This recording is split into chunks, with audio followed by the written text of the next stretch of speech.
జై శ్రీరామ్. నమస్కారం అండి. 2025 సంవత్సరం మార్చ్ 29వ తేదీ షష్టగ్రహ కూటమి ఏర్పడబోతున్నది. ఈ షష్టగ్రహ కూటమి వల్ల మనకి సమాజానికి ఎలా ఉండబోతున్నది, మరియు ద్వాదశ రాశుల వాళ్ళకి ఎలా ఉంటుంది అని ఒక తెలుసుకునే ప్రయత్నం చేద్దాం. ఇక్కడ చాలా వరకు చూస్తున్నాం, చాలామంది అంటే కొంతమంది కామెంట్స్ చేస్తూ ఉంటారు, ఒకరు ఒకలాగా చెప్తూ వస్తున్నారు. అంటే ఒక జ్యోతిష్కుడేమో బాగుందంటాడు, ఒక జ్యోతిష్కుడేమో బాగాలేదంటున్నాడు. ఇలాంటి కన్ఫ్యూజన్ ఎక్కువ ఏర్పడబోతున్నది మన ప్రజలకు. ఇక్కడ ఒక చిన్న లాజిక్ అండి. మనకి స్వజాతకం అనేది ఉంటుంది.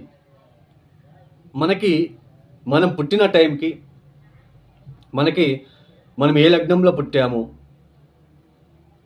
ఏ రాశిలో పుట్టాము, రాశి అంటే ఏంటి, ముఖ్యంగా రాశి ఫలితాలని ఎక్కువ మీరు థింక్ చేస్తూ ఉన్నారు. రాశి ఫలితాలు అంటే, రాశి అంటే ఏంటి తెలుసా? మన మనస్సు. ఇప్పుడు మన మనస్సులో ఏదో ఒకటి అనుకుంటాం. రాత్రి పడుకునేటప్పుడు రేపు సాయంత్రం లోపు నేను ఆఫీస్లో ఇంతవరకు చేయాలి అని మీరు మనసులో వచ్చేస్తుంది. ఓకే, ఉదయాన్నే మీరు ఆఫీస్కి బయలుదేరుతారు. ఆ రోజు ఎప్పుడైతే మీరు రాత్రిపూట అనుకొని ఉంటారో సాయంత్రం లోపల అన్ని పనులు నేను మ్యాక్సిమం చేయాలని, ఆ పనుల్లో మీరు ఎంతవరకు సక్సెస్ అవుతారు అనేది లగ్నం. ఇదే అండి లగ్నం అంటే. రాశి అంటే జస్ట్ మనస్సు లేదు అనుకుంటారు, అది కరెక్ట్గా మీరు కార్యరూపంలో చేయాలి కదా. దాన్ని ఎంతవరకు మీరు సక్సెస్ చేస్తారు అనేది లగ్నం ఇంపార్టెంట్. లగ్నం చూపిస్తుంది. అంటే దశాభుక్తిలో మనకి మంచి దశాభుక్తులు జరుగుతూ ఉంటే మీరు అనుకున్నట్టుగానే, మీ మనసులో వచ్చినట్టుగానే మీరు చేసేస్తారు. చాలామందికి ఆశలు ఉంటాయి, నేను కారు కొనుక్కోవాలి, బస్సు కొనుక్కోవాలి, లేదా ట్రావెల్స్ ఓపెన్ చేయాలి, లేదా ఒక మంచి బిజినెస్ ఓపెన్ చేయాలి, ఇలాంటివి అనుకుంటారు. బట్ దాన్ని చేయాలి కదా, దాన్ని కార్యరూపంలోకి రావాలి కదా. అది అప్పుడు మనం లగ్నాన్ని చూస్తాము. అంటే ఆ లగ్నం నుంచి ఏ గ్రహాలు ఎక్కడెక్కడ ఉన్నాయి, ఏ దశాభుక్తి జరుగుతూ ఉంది, సో ఆ దశాభుక్తి వీళ్ళకి యోగిస్తుందా, సో ఆ దశాభుక్తి వచ్చినప్పుడు ఏ పరిహారాలు చేసుకోవాలి. Simple remedies, thousands of simple remedies ఉన్నాయి. కానీ ఇప్పుడున్న ప్రజలకు ఎలా ఉంటుందంటే, ఆ థౌజండ్స్ ఆఫ్ సింపుల్ రెమెడీస్, ఇప్పుడు సింపుల్ రెమెడీస్ అంటే ఏంటి? ఒక చిన్న ఎగ్జాంపుల్ చెప్తాను. కుజుడు ఇబ్బంది పెడుతూ ఉన్నప్పుడు ఈ సాంసారిక విషయంలో ఇబ్బందులు ఉంటాయి. కుజుడే మెయిన్ మాంగళ్యకారకుడు. మనకి భార్యాభర్తల మధ్య సరైన పొంతన లేకుండా ఇబ్బందులు చాలా అనుభవిస్తూ ఉంటాము. మెయిన్ కుజుడు. ఇలా కుజుడుతో ఇబ్బంది పెడుతున్నప్పుడు ఒక 11 మంగళవారాలు కందిపప్పుతో చేసిన బొబ్బట్లని సుబ్రహ్మణ్య స్వామి ఆలయానికి వెళ్ళి నమస్కారం చేసి, మీ మనసులో ఉన్న చిన్న కోరికలను, అదేదైతే మీరు ఇబ్బందులు పడుతున్నారో చెప్పుకొని, కుజగ్రహ దోష నివారణ వల్ల మొక్కుకొని, మీరు ఆ కందిపప్పుతో చేసిన బొబ్బట్లని నలుగురికి తినిపించండి, పెట్టండి వాళ్ళు తినడానికి. లేదా ఆవులకి తినిపించండి, ఎద్దులకి తినిపించండి. రోడ్ సైడ్ ఉంటున్న ఎంతో ఎద్దులు, ఆవులు రోడ్ సైడ్ సిటీలో అవి పేపర్లు అవి తినుకుంటూ వెళ్తూ ఉంటాయి. సో అలాంటి ఆవులకి, ఎద్దులకి తినిపించండి.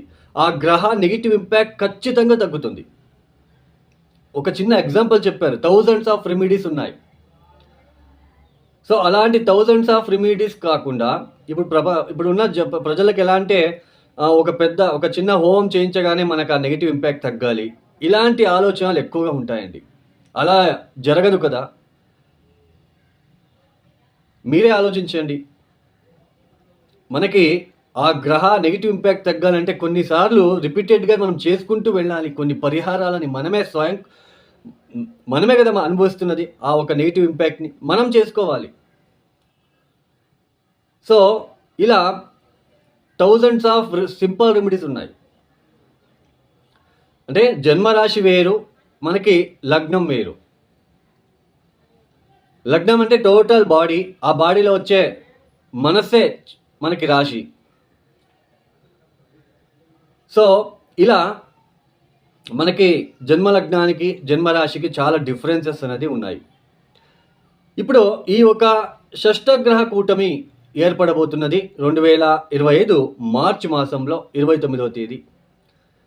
అంటే సూర్య, శని, బుధ, శుక్ర, రాహు, చంద్రులు, ఈ షష్టగ్రహ కూటమి 6 గ్రహాలు కాలపురుష చక్రం నుంచి అంటే మేషరాశి నుంచి వ్యయస్థానంలో ఏర్పడబోతున్నది. 6వ స్థానంలో కేతు గ్రహం. కొద్దిగా స్కిన్ రిలేటెడ్ ఇష్యూస్ ఎక్కువ రావడానికి అవకాశాలు ఎక్కువగా ఉంటాయి. తర్వాత కాలపురుష చక్రం నుంచి అంటే మేషరాశి నుంచి ఎన్నో స్థానంలో 6 గ్రహాలు కలుస్తున్నారు? 12వ స్థానంలో.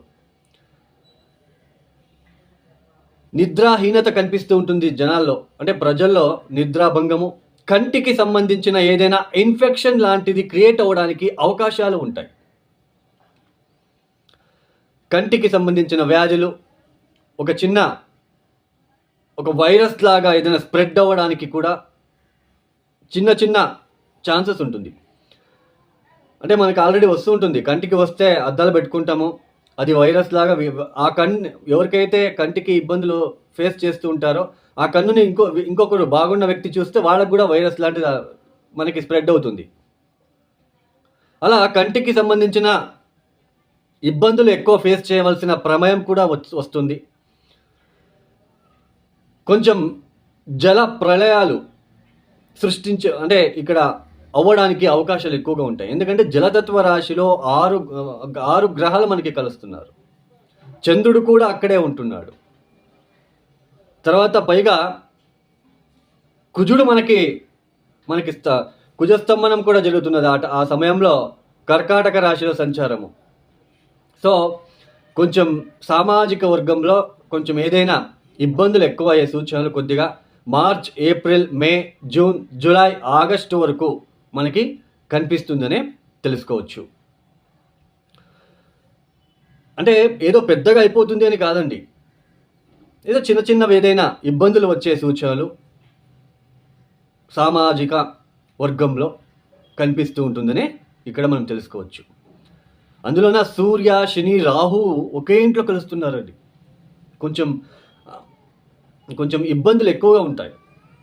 కొద్ది రోజులు ఈ మార్చ్, ఏప్రిల్ మాసంలో కొంచెం ఇబ్బందులు ఎక్కువ ఉండడానికి అవకాశాలు ఉంటాయి.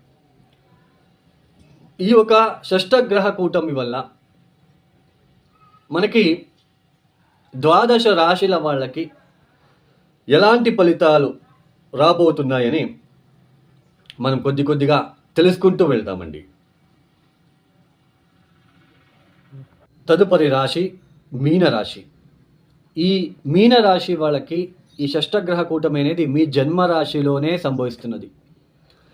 ఈ సమయంలో మీకు ఈ సంవత్సరంలో ముఖ్యంగా శని, అంటే ఏళ్ళనాటి శని ప్రారంభం, అంటే జన్మశని, చతుర్థ గురువు, సో వ్యయస్థానంలో రాహు, ఇలా కొంచెం మీనరాశి వాళ్ళకి కొద్దిగా అనుకూలంగా ఉండదండి ఈ సంవత్సరము.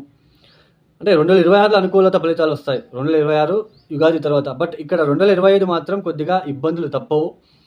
బట్ మీ దశాభుక్తి చూసుకోండి, భయపడకుండా మీ దశాభుక్తి చూసుకోండి, భయం వదిలేయండి.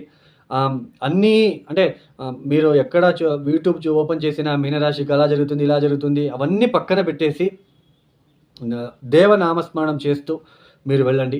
ఈ షష్టగ్రహ కూటమి వలన కొద్దిగా మానసిక ప్రశాంతత లోపించడము, లేజినెస్, శారీరకంగా ఇబ్బందులు కావచ్చు, మెయిన్ మీ పైన అపవాదం, కొద్దిగా తిరగడం, ఎక్కువ ఒక చోటు ఉండలేకపోవడము, తిరుగుతూ ఉండడం లాంటిది, వ్యసనాలకి బానిస అవ్వడము, సో ఇలాంటివి ఎక్కువగా ఉంటాయి. ఒక భయం అనేది ఏర్పడుతూ ఉంటుంది ఈ ఒక సమయంలో.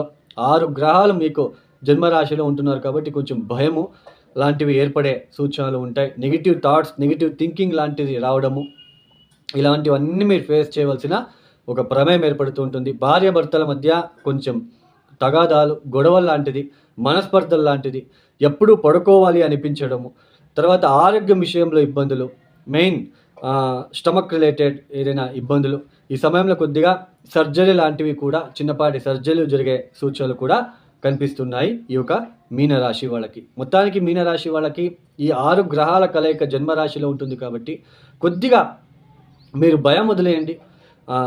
మీరు ఎక్కువ శివ పంచాక్షరి మంత్రం, మృత్యుంజయ మంత్రం, తర్వాత ఈ యొక్క కాలభైరవేశ్వర గాయత్రి మంత్రం చదువుకోవడానికి ప్రయత్నం చేయండి.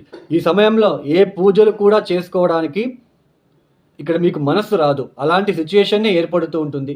అయినంత మీరు ప్రయత్నం చేయండి. ప్రతిరోజు అట్లీస్ట్ ఏదైనా కాలభైరవేశ్వర టెంపుల్లో కూర్చొని ఒక 10 నిమిషాలు కూర్చొని రావడానికి ప్రయత్నం చేయండి. లేదా టెంపుల్లో ఏదైనా సేవ లాంటిది కూడా మీరు చేయడానికి మీరు ప్రయత్నం చేసుకోండి. మొత్తానికి మీనరాశి వాళ్ళకి కొద్దిగా నెగిటివ్ ఇంపాక్ట్ ఎక్కువ ఉంటుంది కాబట్టి కాస్త జాగ్రత్తలు మీరు పాటిస్తే మంచిది.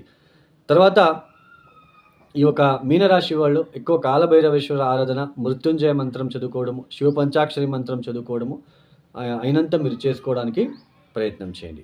ఈ యొక్క వీడియో మీకు నచ్చితే లైక్ చేయండి, షేర్ చేయండి, సబ్స్క్రైబ్ చేసుకోండి. సర్వే జనం సుఖినో భవంతు. ధన్యవాదములు. జై శ్రీరామ్.